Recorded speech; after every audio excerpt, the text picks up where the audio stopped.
দেখা যাবে যে আপনারা বাড়ি থেকে ঠিকই আসছেন, ঈদগাহ এসে ঈদের 2 রাকাত নামাজও পড়তে পারলেন না এবং নামাজের মর্যাদা দিতে শিখেন এবং আপনারা দ্রুত মাঠে ঢুকে পড়েন। কিছুক্ষণের মধ্যেই আমাদের নামাজ শুরু। আল্লাহু আকবার, আল্লাহু আকবার, লা ইলাহা ইল্লাল্লাহ, আল্লাহু আকবার, আল্লাহু আকবার, ওয়া লিল্লাহিল হামদ। এখন আপনারা যারা ব্যাগ নিয়ে কাতারে আছেন, দ্রুত আপনারা কালেকশনের কাজ সেরে নেন।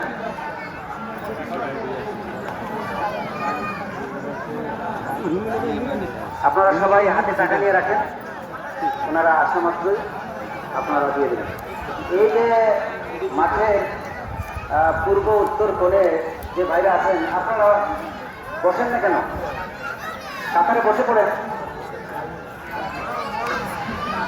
অযথা ঘুরে। এখনই তো নামাজ শুরু হয়ে যাবে ইনশাল্লাহ। আমরা এর মধ্যে